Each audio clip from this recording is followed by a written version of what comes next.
Ok, bueno, gracias por conectarse. Bienvenidos de nuevo a una nueva sesión del Club de Lectura de Red Compleja. Estamos discutiendo el libro Antifrágil de Nassim Taleb y hoy vamos a discutir el capítulo número 4. En este capítulo, Nassim habla de, digamos, la arquitectura que tienen muchos sistemas para que puedan ser antifrágiles. En particular, habla de que los sistemas antifrágiles tienen la característica de que las unidades que lo componen no son necesariamente antifrágiles, sino que son frágiles. Y es decir, una población puede estar hecha de individuos que por separado son frágiles, pero que en conjunto, a nivel colectivo, generan antifragilidad. En particular, estos son sistemas que evolucionan, que aprenden, que acumulan información y que utilizan el fallo de cada uno de estos individuos para que en una nueva generación se pueda ir mejorando el comportamiento y sus variedades. Yo tengo aquí de nuevo una serie de anotaciones que me parecieron importantes y la idea, pues, es de nuevo discutirla entre todos. La primera es esta: las unidades frágiles hacen colectivos antifrágiles. Y lo más importante es la capacidad que tenga el sistema de aprender. Un ejemplo clarísimo son las poblaciones biológicas o las especies. Los individuos mueren, pero el gen, digamos el ADN, guarda la información de lo que es necesario para sobrevivir en un futuro. Él hace muy bien la distinción de que una unidad no puede ser mantenida artificialmente porque entonces digamos que no va a proveer la información necesaria para que el sistema pueda seguir creciendo y evolucionando. Entonces, bueno, abro el espacio para comentarios sobre este punto. Reginaldo. Sí, cuando leí esa parte, lo primero que se me vino a la mente fue la cuestión de las poblaciones bacterianas. Hay unas que se pueden considerar muy frágiles, pero las sobrevivientes son las que se empiezan a replicar más ante nuevos contextos y entonces tienen una capacidad de adaptabilidad y de mejora mucho más rápida que las especies multicelulares, ¿no?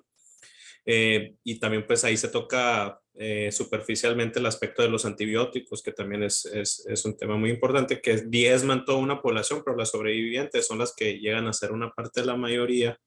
Y esos mecanismos son muy valiosos, ¿no? Sobre todo cuando tienes un sistema que está aprendiendo del ambiente y está buscando aumentar las posibilidades de supervivencia. Eh, Sí. Otro ejemplo que se me vino a la mente, pero no pude completar la idea, fue en el aspecto de los carros con el desarrollo tecnológico. Me acuerdo que los carros de los 60, 70, 80 tenían unos chasis mucho más antifrágiles, se le podrían decir que tenían una mayor capacidad después de un percance de que se mantuviera completo el carro, pero la tasa de mortalidad de las personas que iban dentro del carro era mucho mayor. Entonces, cuando se cambiaron los materiales a materiales más frágiles que pudieran amortiguar más el golpe, la tasa de mortalidad de las personas pues disminuyó en los accidentes. Sí. Bueno, yo con respecto a la parte bacteriana, te podría añadir con los virus, ¿no? O sea, sí está claro que a medida que... porque ¿qué pasa? A medida que nosotros consumimos el antibiótico, le estamos proveyendo de información a la población bacteriana de que por cuáles lugares los vamos a atacar. No de manera directa, sino de manera, digamos, emergente, en función de que tú vas eliminando a las poblaciones que son reactivas o son susceptibles a ese antibiótico y sobreviven las que no.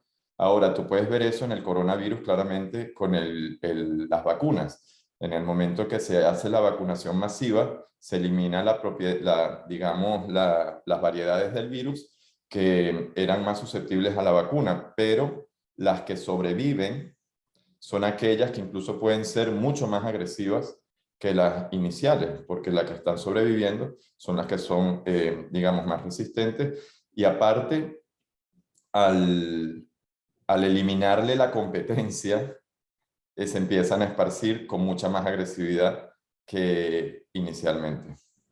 Sí, y también para agregar otro caso dentro del reino biológico, está en las especies de insectos donde se prioriza la reproducción sobre la supervivencia, donde la hembra se come al macho después de que entalan el acto reproductivo y así, entonces sí existe una predilección para la sucesión genética, ¿no? Sí. Bueno, Ot- Sandy. no, bueno, estaba pensando también en un comentario que hicieron en la sesión pasada, en las funciones del cerebro y cómo ciertas partes del cerebro como que pueden adoptar funciones de otras cuando una parte del cerebro se daña por cualquier motivo. Entonces, me hace pensar que quizás comunidades son frágiles al shock que vivieron y pues que se ven deterioradas a ese shock, pero en conjunto el sistema se adapta y aprende y crece ante ese shock, aunque la unidad como tal esté deteriorada por ese impacto. Correcto. Y el punto es que para que el sistema sea antifrágil, es casi que necesario que las partes sean frágiles y que el sistema sea capaz de incorporar esta información. Si el sistema no es capaz de incorporar la información, da igual, porque no vas a poder aprender y no vas a poder evolucionar. Y ahí viene la parte económica, o sea, porque tú tienes los bancos que están fallando, pero sale el gobierno a inyectarles y mantenerlos vivos. Entonces, digamos que la fragilidad del banco no nada más la estás manteniendo, sino que además estás como haciendo el compound effect, el efecto acumulador en el tiempo, porque en lugar de simplemente permitir que el sistema se corrija, aprenda y genere una nueva generación que ya haya aprendido de esos errores, mantienes los errores y haces que crezcan, porque los estás salvando y estás manteniendo la dependencia que tienen hacia esas entidades. ¿Hay alguien? Sí, Sandy. Sí, es como mantener el mismo sistema de funcionamiento por lo que dices tú, como una especie de compensación ficticia, en vez de integrar el aprendizaje y la adaptación y la evolución de alguna forma. Exactamente. No, y para sistemas sociales es necesario ese mecanismo. Entonces, si tú quieres tener una empresa, por ejemplo, o sea, ¿por qué las empresas fallan? Porque por lo general no existe un mecanismo de comunicación y de integración recurrente en los empleados para ver cómo pueden trabajar mejor. Simplemente les dan unas instrucciones y la información fluye desde el gerente hacia abajo y ya. Entonces tú vas, haces tus cosas y si algo falla, pues te da igual y te vas a tu casa. Lo que se aprende en el ejército, por ejemplo, en el libro que hablábamos al principio de Team of Teams, cuando se reestructuró el ejército para poder hacerle frente a Al Qaeda, ellos tenían unas estructuras de reunirse, eran todo digamos, las unidades, todo el paquete completo de 4.000 y no sé cuántas mil personas, en los cuales se discutía precisamente qué es lo que falló y cómo se está haciendo para que se haga mejor, directamente. En lugar de simplemente llegar y leer la noticia o sea, ponerse al día en las cosas que estaban ocurriendo, eran los mecanismos particulares para aprender qué es lo que hay que mejorar. Y eso cuando uno lee también lo que es la práctica deliberada y cómo se entrenan a los atletas de manera profesional, al atleta le dicen en la noche, tú lo que tienes que hacer todos los días es hacer la revisión mental de qué fue lo que hiciste bien, qué fue lo que hiciste mal, qué fue lo que hiciste bien, qué fue lo que hiciste mal. Y sobre todo perderle el miedo al fracaso, ¿no? Porque la gente por perderle el miedo a tener un error, lo que hace es acumular la posibilidad de que tengas un error peor aún, porque si tú no vas aprendiendo, tú no estás ajustando tu comportamiento a la complejidad del sistema. Entonces, en algún momento, todo esto se manifiesta y generalmente es cuando es pues, la mega catástrofe y tú no tienes las capacidades de responder. Sí, ¿Algún a mí comentario? también el Diga. capítulo me hizo pensar en muchas cosas. En un principio, por arrancar por algún lado, una de las cosas que me hizo reflexionar fue sobre esto de que al principio me parecía contraintuitivo, esto de que el sistema tiene que ser frágil, perdón, las partes tienen que ser frágiles para que el sistema sea antifrágil. Obviamente después me pareció totalmente razonable en términos evolutivos.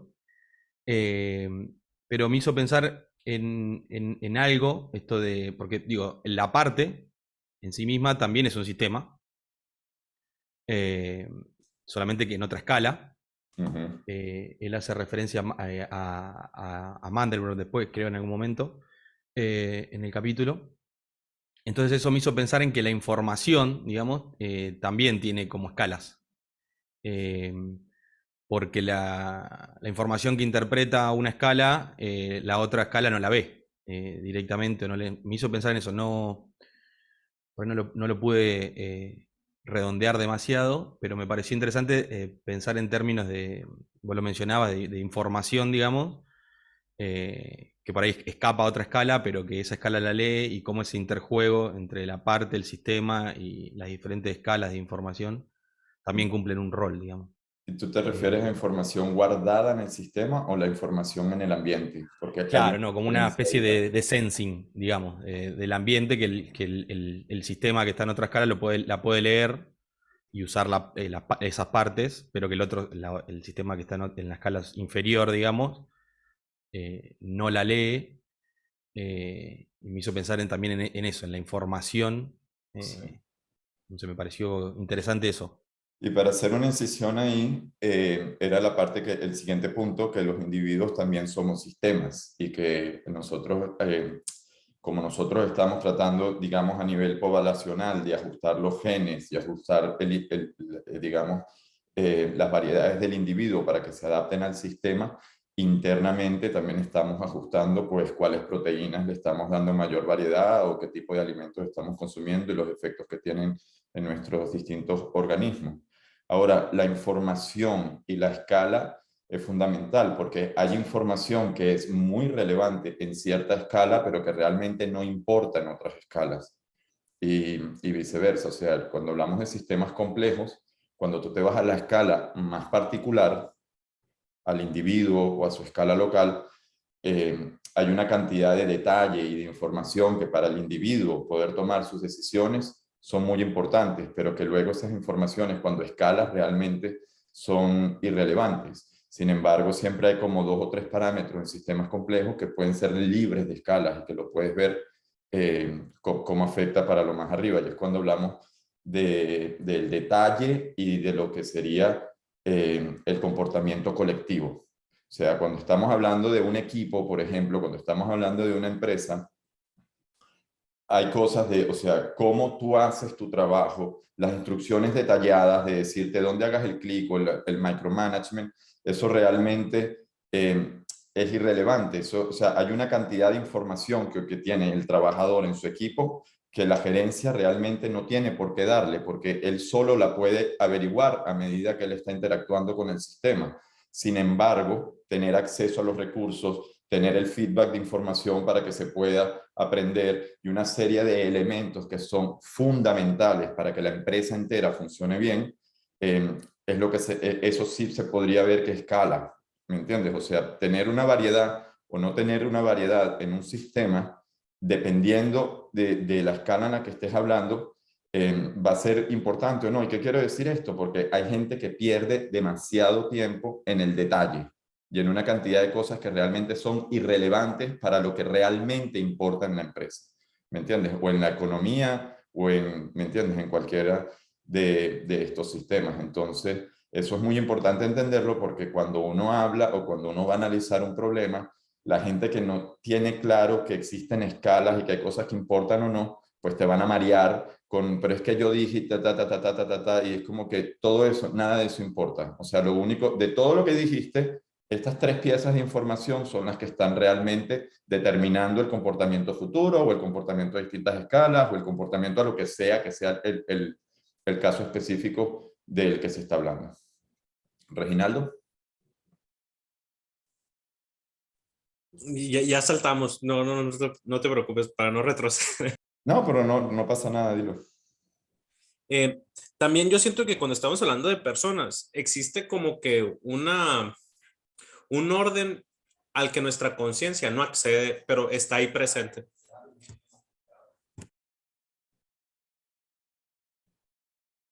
Perdón, es que llegó toda mi familia. Y que muchas partes de ese sentido, habla directamente el autor de lo que sería el individualismo. Y y cómo nosotros al momento de establecer un sistema no debemos de pasar por alto al individuo más allá del bien del colectivo, ¿no? O puede que no sea la tendencia que tenga el autor, pero eso entendí entre pocas palabras.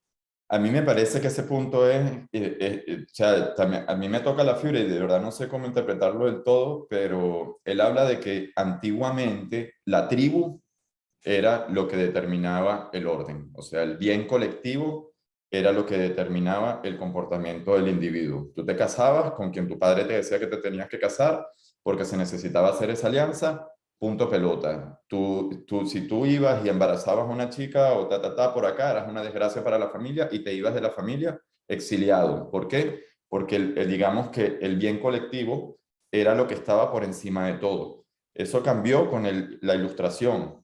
Y eso cambia con las políticas todos los sistemas políticos que vienen luego, en el cual se le da al individuo la prioridad. Ahora, sabes, tú tienes el derecho de ir y embarazar a quien tú quieras, y tú tienes el derecho de ir y casarte con quien tú quieras.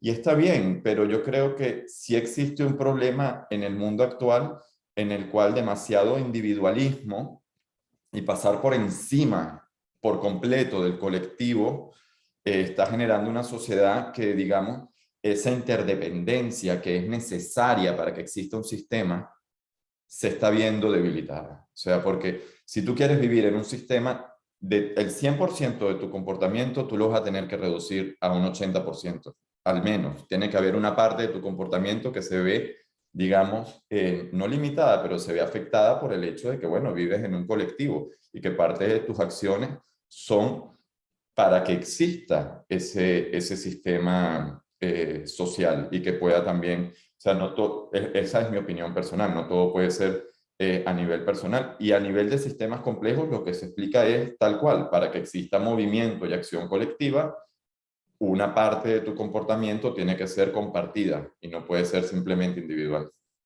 Haciendo referencia a esto que decís del individualismo, hay un documental que es muy interesante que se llama La teoría del amor sueco, o la teoría sueca del amor. No sé si lo vieron. No. Se los recomiendo si no lo vieron, es muy bueno. Plantea una serie de reformas que se dieron alrededor de 1930, creo, 1950, no me acuerdo ahora, en Suecia, tratando de imponer básicamente la libertad individual, que es el mayor, o sea, la libertad es el mayor de los valores suecos. Entonces hizo una serie de reformas para tratar de maximizar esa libertad individual.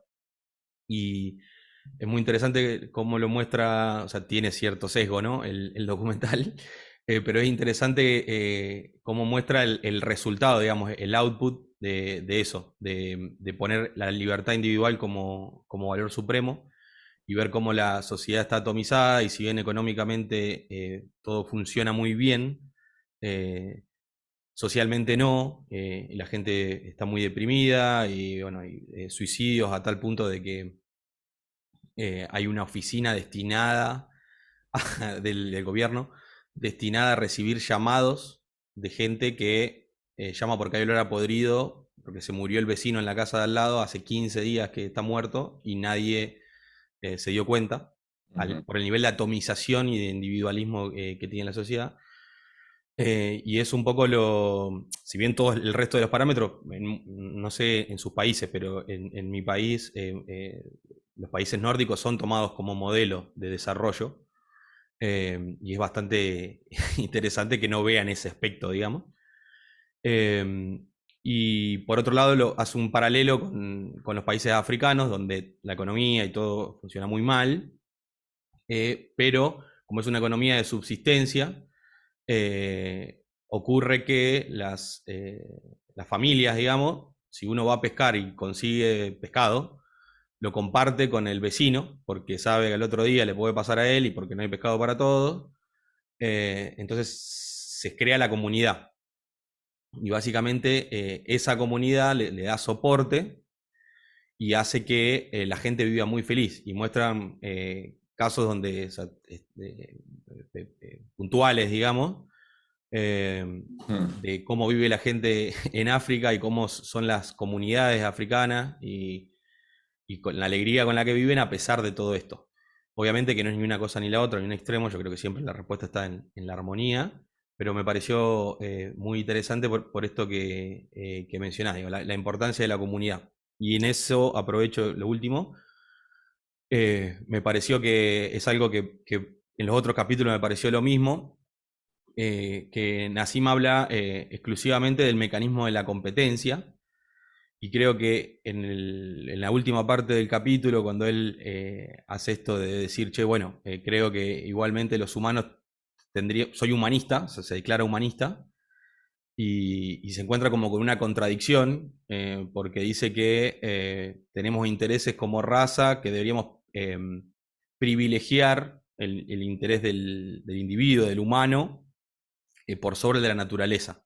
Se encuentra como con una contradicción ahí, y la lectura que hago yo es que tiene que ver con esto de que él pone por delante siempre y como único mecanismo ordenador la competencia. Que para mí introducir en la antifragilidad, en el concepto de antifragilidad, el concepto de altruismo, además de la competencia, podría ser muy útil y resolver esta contradicción que encuentra Nassim en sí mismo cuando habla de humanismo. Por esto de que estamos hablando, digamos, de que las comunidades, justamente, el formar una comunidad tiene que ver se forma alrededor del altruismo, digamos, esto de le doy un pescado al vecino, sabiendo que ese pescado me conviene comerlo a mí, o sea, me perjudica porque voy a comer menos, pero porque eso tiene después un feedback positivo en el sistema, digamos. Entonces es como que me parece algo importantísimo como mecanismo. Y olvidarse de eso me parece que es un error al definir el concepto de antifragilidad, digamos. Pero fíjate, para hacer un inciso ahí también, que también hablábamos la vez pasada de que los países nórdicos suelen ser los que más cumplen las reglas y por eso tienen unas instituciones que funcionan mejor. Entonces, cuando uno habla de sistemas complejos siempre está la parte de que nada es lineal, o sea, todo depende de cómo lo veas, todo depende de qué escala estás hablando, todo depende también de hasta qué grado se están diciendo las cosas. Porque ahora que dices eso, me hace pensar, y pensando aquí en vivo, en los sistemas nórdicos se ha creado un sistema, un estado a gran escala, que, digamos, funciona tan bien para proveer bienestar, que hace que la necesidad de crear interdependencias en una escala más local sea menor, porque ya puedes reposar en un sistema de mayor escala, mientras que en África lo que se está haciendo es creando un sistema que es extremadamente débil, donde la gente se roba el dinero, donde se joden entre ellos, donde tienen cantidad de guerras, etcétera, y eso obliga entonces a la escala más local a organizarse de una manera que a los ojos aparentes parece mejor, pero que también vivirlo pues puede que sea un poco un infierno, ¿no? Porque no tener un Estado, ¿me entiendes? Y que todo es como lo que pasa en Venezuela, todo depende de los ciudadanos, porque básicamente el Estado tampoco da respuesta. Entonces, todo tiene su matiz. Diga, Reginaldo. Yo también siento que este tema de los países escandinavos va sobre la línea que un sistema antifrágil generalmente tiene piezas frágiles. Y entonces yo siento que si midieras el nivel de antifragilidad de una persona que fue creada en Latinoamérica y lo contrastas con una persona que fue creada en Escandinavia, yo siento que notarías una capacidad de adaptación mucho más fuerte en el latinoamericano que en el escandinavo, ¿no? Pero si ves la suma total de las piezas, obviamente tienen un sistema muchísimo mejor los escandinavos, pero la fortaleza o la antifragilidad de las piezas puede ser menor y es por eso que ves mucho más tasas de suicidio o mayores incidencias de enfermedad mental, pero a una escala superior sí se muestra que es un sistema que funciona mucho mejor. Sandy, me parece que tenía un comentario. En realidad no lo tenía, pero voy a aprovechar y participar. Estaba pensando en lo que comentaron anteriormente del altruismo, el concepto de competencia y altruismo, y yo creo que el concepto de como parte de antifragilidad y el tema de competencia me parece una forma de decir supervivencia, ¿no? De adaptación. Y Y el altruismo también podría ser una forma de supervivencia si lo ves a largo plazo, porque si el bienestar de la comunidad es el bienestar individual, genera bienestar individual, es una forma, al dar a la comunidad de alguna forma, estás generando bienestar para ti como individuo. Entonces, el caso ese de compartir el pescado, bueno, quizás comes menos pescado hoy, pero el día de mañana, cuando no tengas pescado, puedes recibir de alguien de la comunidad. Entonces, yo creo que es más un tema de escala hasta temporal. Sí. No, uno de los grandes problemas, bueno, hay un libro de 1920 y pico que se llama Los problemas de la sociedad moderna, de Elton Mayo, y explica que básicamente es la falta de comunicación y la falta de interacción lo que está haciendo que la sociedad se haga cada vez más frágil.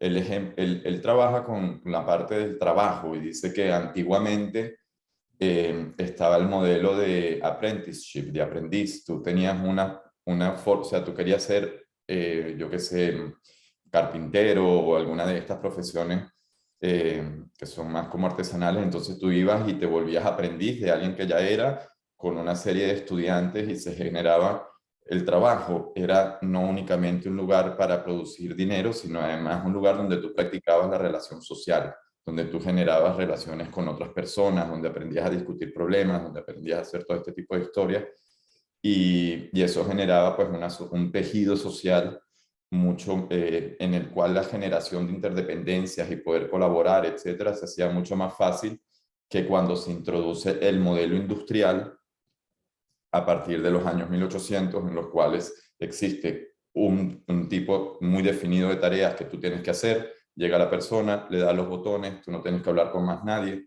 Aparte te vas a la ciudad, en el cual, sabes, ya la cantidad de personas pues crece hasta el punto que ya tú no puedes tener ese sentido como de tribu o de comunidad que se tenía antes.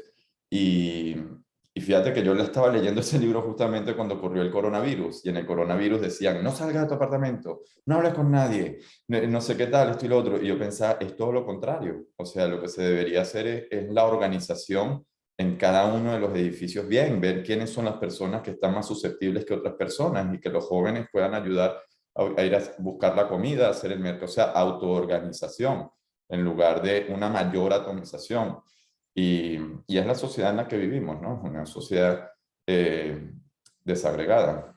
Pero es desagregada porque tiene una tendencia top-down, y estas sociedades que son más comunitarias tienen más capacidad para retroalimentación y aprendizaje de unos de otros. Ya, sí, no, y además eso actualmente es que hoy en día no existe el sentido de comunidad, y menos aún las ciudades, yo creo que también han llegado a un límite ya de población que hace que ya se hace imposible.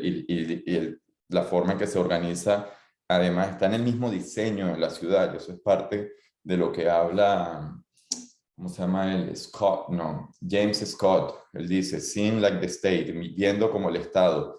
Y dice que la misma organización de la zona residencial está acá, la zona de trabajo está acá, la zona de comercial está acá, hace que se desagregue, digamos, las interacciones bueno, eso en comparación, por ejemplo, con la ciudad europea, en el cual tú tienes la panadería aquí, tienes el este allá, y tú vas y tienes esos pequeños puntos de encuentro en donde tú puedes conversar, conocer y generar relaciones sociales que a la hora de un shock van a ser necesarias para que la comunidad se pueda organizar y pueda responder.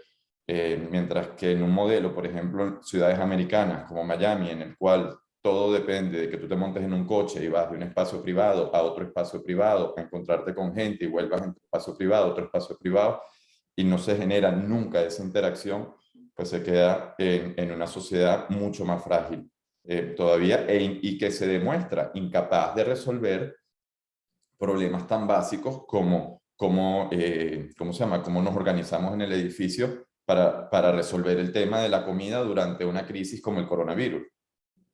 Y la solución además entonces fue utilizar más Amazon, utilizar más compañías, utilizar más aún el mecanismo que nos está manteniendo cada vez más aislados.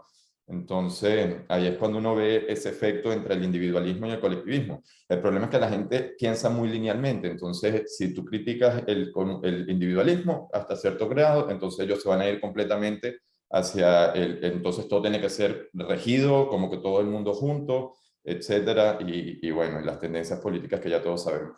Diga, Reginaldo.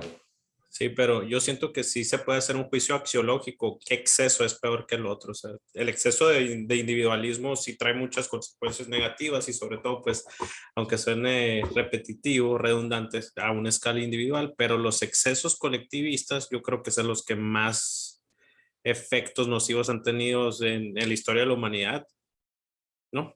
Con seguridad, porque metes a todo el mundo en una camisa fuerza, ¿me entiendes? Entonces, recuérdate que la fragilidad no es nada más de que a ti te caiga una piedra y te mate. La fragilidad depende de tu capacidad de adaptación. La capacidad de adaptación depende de tu capacidad de decisión y de movimiento. O sea, si tú eliminas el individuo y pones a todo el mundo a comportarse de una misma manera, así como todo el mundo avanza al mismo tiempo, todo el mundo se cae al mismo tiempo. O sea, es como lo de poner todos los huevos en una misma cesta. Me explico, si todos estamos en la misma cesta, pues en el momento que alguien pisa la cesta nos morimos, ¿sabes? Fallamos todos.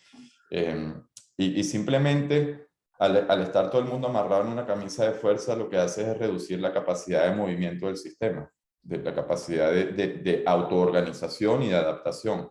Luego hay una cosa interesante que no hemos comentado y que lo tengo anotado por aquí, y es la diferencia entre el ambiente y el individuo, porque así como el ambiente selecciona al individuo a través de, bueno, eliminar lo que no funciona, los que sobreviven son los que funcionan, el individuo es parte del ambiente. Así que el individuo que sobrevive también crea las nuevas condiciones que se generan en el ambiente. Y realmente la evolución es una mezcla de ambos. O sea, si yo tengo una empresa que lo que hace es favorecer comportamientos que no son los que van a favor de la empresa, pues esa empresa falla, porque esos comportamientos generan el nuevo ambiente de trabajo, ¿me entiendes? Y se genera ahí como otro ciclo de retroalimentación entre lo que es el ambiente y el individuo. O sea, es como también decirte, el ecosistema selecciona a los individuos que sobreviven, pero el ecosistema está hecho de los individuos que sobreviven. ¿Me entiendes? Entonces tú puedes incluso ahí acelerar las cosas para lo bueno y para lo malo. Por eso es que una manera de gerenciar efectivamente lo que hace realmente es jugar con el ambiente, jugar con las condiciones que hay. O sea, si tú tienes acceso a esto, si tú tienes acceso a lo otro, y luego asegurarse de que sea el ambiente que te va a generar digamos, el tipo de comportamientos que son los que tú estás buscando, y sobre todo evitar los que no, porque eso viene más adelante, que es la parte de evitar la fragilidad, que es una parte también muy, o sea, clave para entender cómo manejar sistemas complejos. Un comentario ahí respecto a lo que mencionabas del coronavirus. Creo que ahí se hace claro esto de que estábamos discutiendo, de que yo no creo que sea ni un extremo ni el otro, digamos, de que la libertad individual prorrogue el bien común o que el bien común prorrogue la libertad individual, sino que la búsqueda de la solución está en la armonía entre esas dos cosas. Y a mí me parece que, si querés, el neoliberalismo tiene que ver un poco con eso, con que el valor supremo es la libertad individual, y el comunismo tiene que ver con que el valor supremo es el bien común. Entonces, en el comunismo tenés que la gente no tiene la libertad ni siquiera de salir de su país, y en el neoliberalismo tenés el problema de que el individuo tiene toda la libertad individual, y al punto de que eso perjudica en gran escala al bien común. Por ejemplo, en el caso del COVID que mencionabas hoy, me parecía que era algo muy claro en Estados Unidos, donde simbólicamente creo que es el país donde la libertad individual claramente es el valor supremo. De hecho, la Estatua de la Libertad no está por nada ahí. Y bueno, te encontrabas con el problema de que la gente decía, yo no me quiero vacunar y tengo la libertad de no hacerlo. y el mismo sistema le estaba diciendo, sí, la libertad individual es el valor supremo, entonces no le podés decir, cambiar a esa persona el pensamiento, y no vacunarte implica que está bien, o sea, vos no te vacunás, pero eso tiene grandes consecuencias para el bien común, y así en un montón, se pueden dar un montón de ejemplos, ¿no? Por otro lado, me venía, por eso digo que la armonía entre esas dos cosas me parece que es la respuesta, digamos, pensando también en términos de escala. Y Piensa en por otro escala. lado, sí, por eso, pensando en términos de escala, también me parece que las regulaciones tienen que estar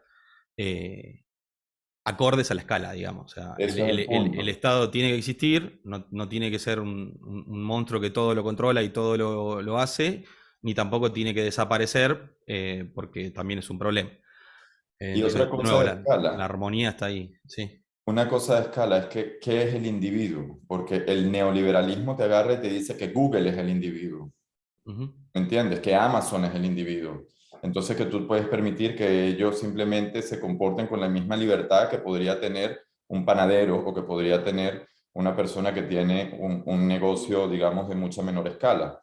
Y ahí está, ese es como que la parte que es miope para ambas partes, porque entonces por la actuación de los grandes bancos,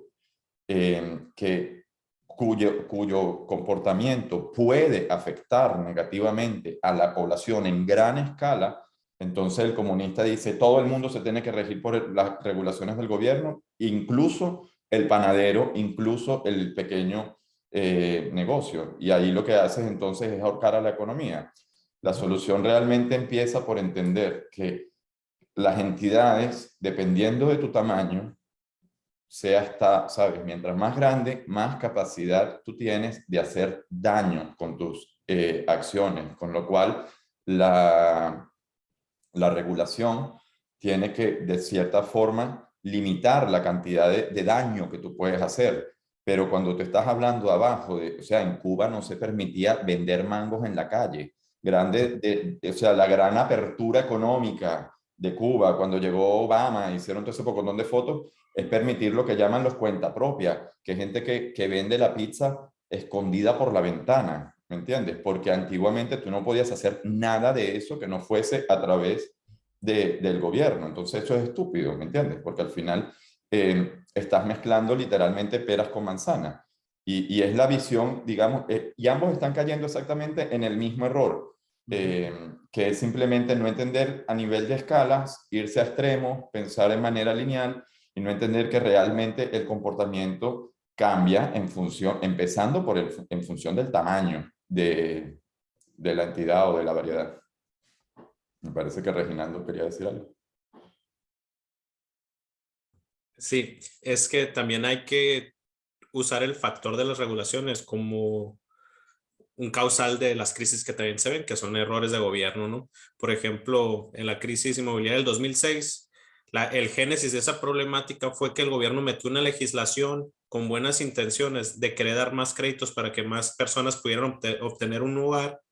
¿Y qué fue? Empezaron a aprobar créditos que normalmente no aprobarían a personas para comprar casas y se les fue sumando, súmale la avaricia y como la gente empezó a especular con esos créditos y se dieron el tortazo.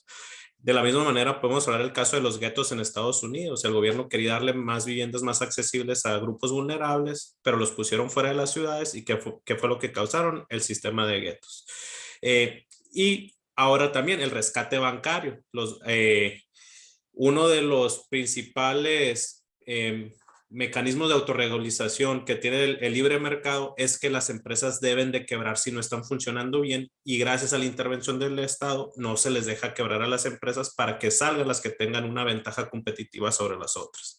Entonces ahí se perdió el sistema de selección del ambiente, ¿no? ¿Cuáles funcionan y cuáles no?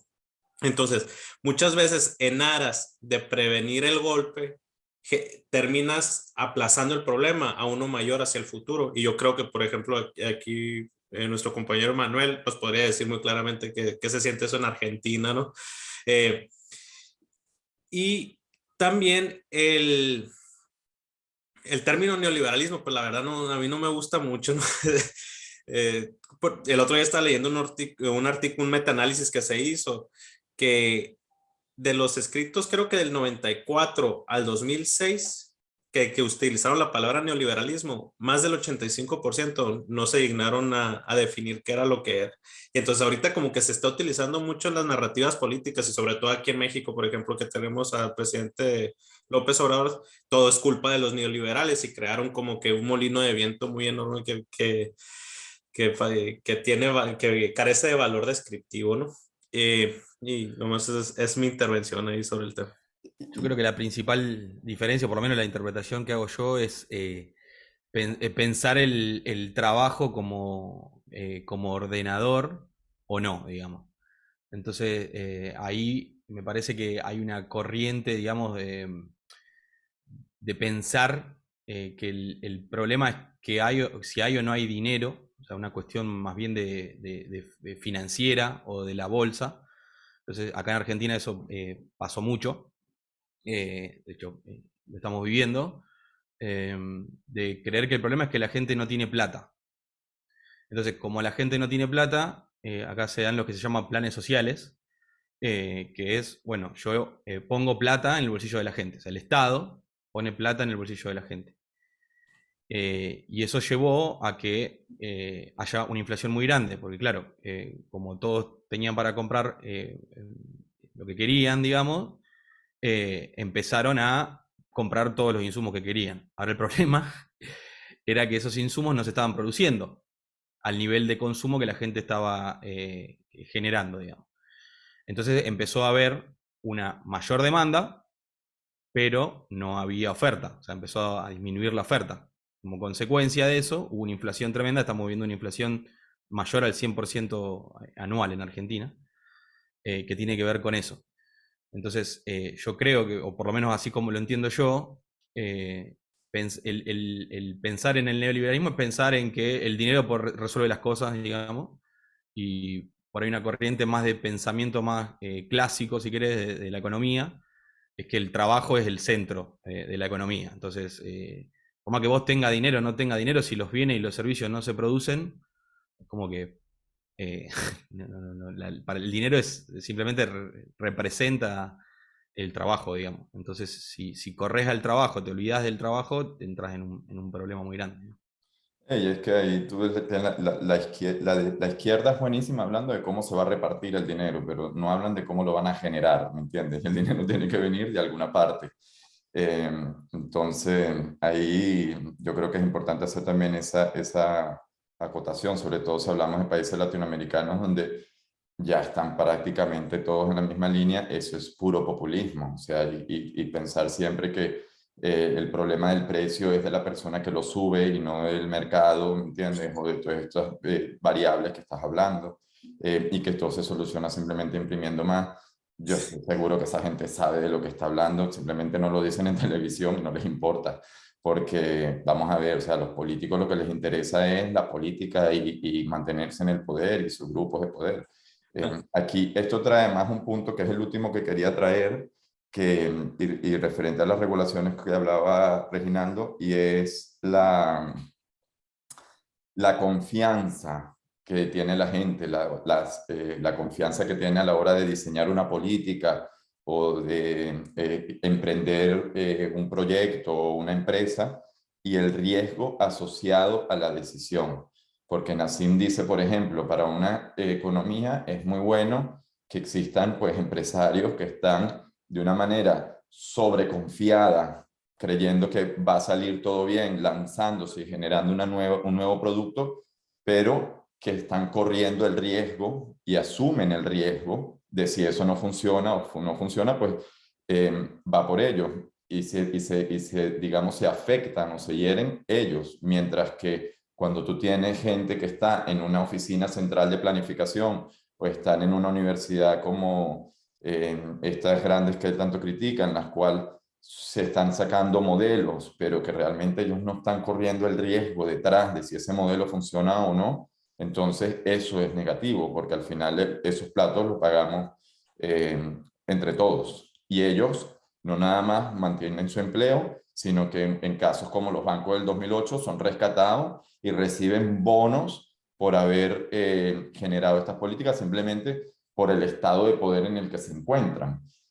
Lo mismo que un político un político comunista, o sea, ya una vez que tú estás metido en el Estado y sabes que estás en un Estado, no, tú estás en un momento no, a nivel de sistema, tú nunca vas a ir a la quiebra porque ya estás ahí en la mafia, ¿me entiendes? Entonces tú puedes ponerte y lanzar lo que te dé la gana porque de igual forma tu corrupción, o sea, tu salario te lo vas a llevar.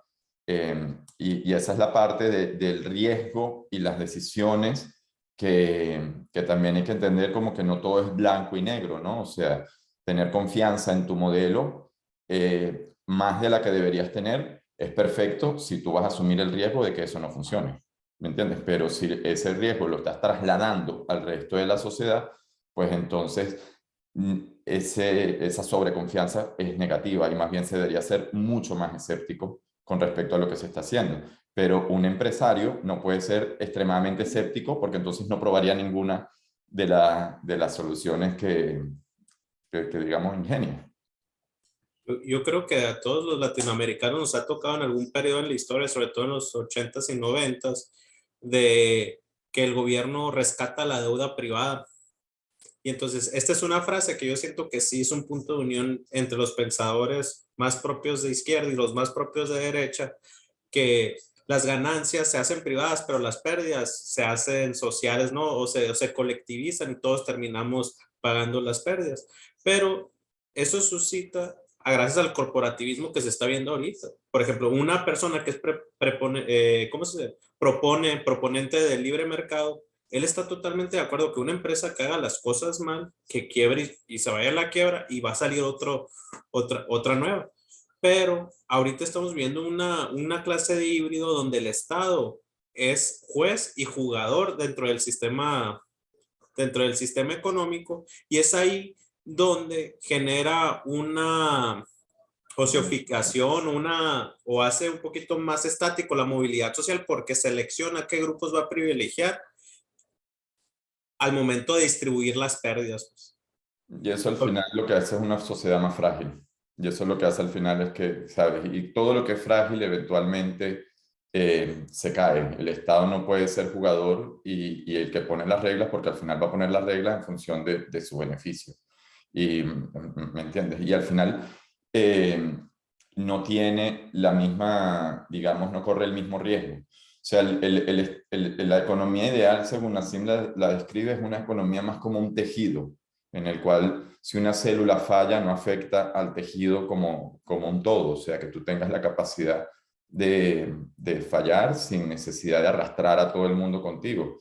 Si un Estado falla, falla el país, o sea, ¿me entiendes? Entonces, ahí hay que tener mucho cuidado con el tipo o sea, el Estado puede administrar, digamos, de cierta forma las reglas, pero como fue una vez yo lo escuchaba, el Estado puede definir las reglas del juego, pero al final no ejecutarlo como tal, ¿me entiendes? Sino dejar que la población sea la que lo haga. Y se cae mucho en el discurso de político, izquierda, derecha, y es muy simplista al final y no se entienden estas cosas. O sea, el libre mercado justo y bien regulado para que no ocurran los abusos que ocurren con las grandes empresas, porque realmente cuando tú agarras y empiezas a desmontar el discurso de alguien de izquierda, al final se quejan de los grandes bancos, las grandes empresas y sus actuaciones, ¿me entiendes? Nadie se va a quejar de el panadero de la esquina, porque el panadero de la esquina quiebra, la gente deja de comprarle pan y cierra la puerta y se acabó, ¿me entiendes? Pero el libre mercado te empodera, que es lo que la gente no entiende. El libre mercado te empodera para que tú puedas decir, bueno, si esta solución no es la que es, yo puedo generar una nueva y puedo cambiar el mercado, ¿me entiendes? Eso es poder que tiene el ciudadano una vez que, bueno, decide hacerlo. Además, porque nada está en el medio para que abras una empresa y que tú te pongas a generar una mejor solución, demuestres qué tal, y cambias la forma en que se está, digamos, aplicando ese tipo de soluciones. Perdón por hablar tanto, ¿no? Pero es que ahorita que estábamos hablando de los estados, hay unas corrientes nuevas que se están dando que se supone que el mayor poder se debería de enfocar o focalizar en los gobiernos municipales. porque si todos nosotros vemos la historia universal, las grandes extensiones territoriales de las naciones-estados han variado mucho a través de la historia, pero las ciudades siempre han permanecido las mismas. Ya tenemos pues Madrid, tenemos Roma, tenemos Londres, a pesar de cualquier distribución geográfica que vaya a tener en la nación-estado, siempre permanecieron presentes y realmente las medidas que se toman en escala municipal son las que realmente afectan directamente a las personas. Y eso es un punto que se va a tocar bastante más adelante. No sé si a profundidad en este libro, pero él lo habla mucho, que es el localismo como sistema político, que no es nada más, y es de nuevo, es volver a la idea del tejido en lugar de un gran organismo, ¿me entiendes? Y ¿cómo se llama? A nivel de ciudad, pues siempre digo, por ejemplo, aquí en Estados Unidos se habla mucho de la necesidad de la salud pública y la educación pública, y yo digo, mira, realmente, si fuesen a implementar una solución de este tipo, que lo hagan a nivel local, simplemente por la cantidad de ceros que va a tener la hoja de Excel de quien esté trabajando con ese presupuesto. Porque mientras más dinero tú le des a un político, más dinero va a robar. Entonces, ¿cuál es la solución? Darle menos dinero, ¿me entiendes? O sea, manténlo chiquito. Tú puedes hacer una cuestión que tengan unos servicios, pero a nivel pequeño. Aparte, si alguien se lo roba, tú sabes dónde vive, que esa es la otra movida de cuando tú tienes estados tan grandes como Estados Unidos, en el cual el poder está tan divorciado de la población, está a miles de kilómetros de distancia. Entonces, las quejas en una ciudad tienen mucha más resonancia. Los gobernantes pertenecen al colectivo y no son gente que simplemente desde Washington está mandando en Wyoming, ¿me entiendes? Y en otras cuestiones. Y además reduces la capacidad de abuso, que me parece fundamental. Así es. Un comentario. Ah, perdón, Rachel. No, nomás les quería comentar el libro que leí sobre este tema. Se llama If Mayors Rule the World, de Benjamin Barber, se llama. Y puede que vayamos a ese modelo realmente, porque es el modelo que ha existido durante toda la vida en la humanidad. Los imperios antiguamente no eran, ¿cómo se llama? No eran como un solo país, ¿me entiendes? Los imperios antiguamente lo que hacían era cobrar impuestos en las ciudades y estados, pero las ciudades se gobernaban a sí mismas, ¿me entiendes? Es el imperio romano, bueno, con el latín y tal, que se hace mejor hablar latín porque te mueves dentro del imperio, pero eso no era impuesto, tú no tenías que hablar latín. Ahora, después de la, ¿cómo se llama?, de la ilustración y todo esto, se crean los estados-nación, una misma bandera, un mismo ejército, ¿me entiendes? Y se empieza como a homogenizar mucho más lo que serían esos grandes territorios, y al final lo que hacen es reducir la localidad y generar pues este tipo de fragilidades. Incluso tú ves el Imperio Otomano, que duró 1200, o sea, yo qué sé cuántos años duró el Imperio Otomano, pero duró muchísimo tiempo. Ellos no te impusieron el turco como lengua, ¿me entiendes? Ellos se mantenían en la cuestión. Localmente, tú mantienes tu religión, tú mantienes la lengua, y lo que hace es simplemente generar áreas de comercio. O sea, es lo que hacen los imperios, áreas de comercio que ellos son los que dominan, digamos, y que por eso se lucran, etcétera, esto y lo otro, pero evitas entonces el opresionar un pueblo, generar un tipo de resentimiento y un tipo de todas cuestiones que al final va en contra de los mismos intereses del grupo dominante. Bueno, yo quería hacer simplemente un comentario de nuevo, señalando para mí esta visión que tengo de no olvidarse del altruismo para generar esas redes, esa comunidad, que me parece que se pasa por alto, sobre todo cuando se piensa en términos de libertad únicamente, de liberalismo, que me parece que le falta esa pata. Algo donde lo veo bastante claro es en el caso de, por ejemplo, los clubes de barrio. Acá en Argentina se hizo un trabajo bastante importante durante algún tiempo para fomentar los clubes de barrio, hablando de esto del localismo, digamos. Entonces, ¿qué pasa? La gente concurría al club de barrio y era un lugar de encuentro donde los chicos, en lugar de estar en la calle, estaban en el club de barrio jugando al fútbol, jugando al básquet, haciendo deporte, y se encontraban con que ahí los recibía un profesor, un docente, se encontraban con otros compañeros, se generaba un tejido social, básicamente gracias a privilegiar el altruismo, digamos, como una regla. Porque, claro, cuando se soltó eso y se dejó de favorecer la formación de clubes de barrio y se soltó al libre mercado, digamos, solamente a la variable económica que maximizara y que maximizara básicamente las ganancias, lo que empezó a pasar fue que empezaban a desaparecer los clubes de barrio y sobrevivieron solamente algunos clubes que son los grandes clubes. En Argentina hay muchos grandes clubes que, bueno, que consiguieron el éxito, digamos, de competir a alto nivel internacional, de tener más seguidores. Y ahora te encontrás con un país muy grande como Argentina, donde los hinchas de, no sé, River Plate o de Boca Juniors están en todo el país, digamos. O sea, como que monopolizan de alguna forma eso. Entonces, los chicos están en la calle, entonces se encuentran con la droga, se encuentran con el delito, se encuentran con otras cosas. ¿Por qué? Porque justamente vos privilegiaste de alguna forma con las reglas de juego que la competencia exclusiva entre esos clubes, haciendo que algunos de esos clubes desaparezcan y crezcan los grandes. Pero ahí perdiste el tejido social, digamos, perdiste el altruismo, digamos, que podía llegar a cumplir ese tejido y esos clubes de barrio. Entonces, por eso yo creo que es importante traer, por eso insisto en esto, perdón, en traer otra vez la cuestión del altruismo como que equilibrando un poco la competencia, digamos. Me parece que si no caemos en el error de irnos al otro extremo, ¿no? Por eso creo que la armonía es la respuesta, insisto con eso.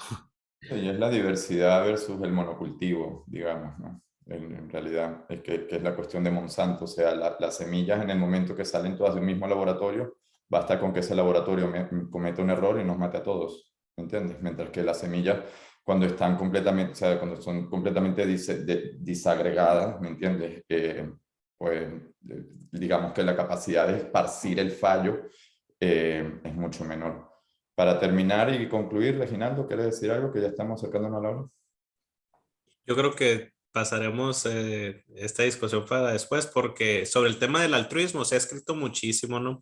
Porque el altruismo sí necesita un cierto grado de reciprocidad y para que sea económicamente viable que tú participes dentro del juego altruista, ¿no? Porque también, porque si estás dando más de lo que se te da a cambio, terminas afectando a las personas que producen más. Y también, si el altruismo es realmente altruismo, si una persona lo hace de manera desinteresada o hay un interés por medio por el bien que te va a causar, ¿no? Entonces, se puede abordar de diferentes ángulos el tema. Y me parece que Francisco también quiere comentar algo. Francisco, ¿podrías comentar que la pregunta no la entiendo muy bien? No, es algo muy, muy breve. Si no, me estaba más bien preguntando si no estamos intercambiando tal vez altruismo con reciprocidad. Pienso un poco que reciprocidad habilita la posibilidad de utilizar los recursos, pero también requiere de esa capacidad y compromiso de poder producirlos y en ese sentido estar aportando a la comunidad. Y creo que más bien altruismo lleva como asociado otros significados. Es como lo estoy entendiendo y de acuerdo a algunas referencias que tengo donde hemos visto estos conceptos. Y igual yo creo que tienes razón y es una cuestión, bueno, te voy a responder como lo veo como sistemas complejos, es una cuestión emergente, o sea, las acciones tienen efectos, que tienen acciones, que tienen efectos, entonces ese altruismo, digamos que se parece que lo hace simplemente por darle ayuda a los demás, realmente te está también a ti de cierta forma beneficiando y por eso se genera digamos, la relación funcional entre el tipo de comportamiento y el sistema. Para que un comportamiento, digamos, cuaje dentro de un sistema, eso ya está insertado dentro de los ciclos, digamos, que tiene de retroalimentación el sistema. ¿Va por ahí? Sí, sí, sí, sí, claro. También tiene que ver un poco con algo que también comentaba Reginaldo, como esta parte de conceptualizaciones que se utilizan eh, dentro de distintas áreas de conocimiento y también con otro que es como categorías de percepción o de interpretación de estos mismos conceptos. Pero sí, sí, sí, sí, tienes toda la razón. Reginaldo, ¿querías decir algo con López León? Sí. Bueno, gracias Francisco por tu participación y bueno muchachos, ya llegamos a la hora. La semana que viene en el plan tienen los capítulos que vamos a discutir. Como siempre, un placer y muy enriquecedora la conversación. Y sin nada más, pues despedirnos. Muchas gracias. Muchas gracias. Nos vemos la Bye. semana que viene. Hasta luego. Gracias. Bye.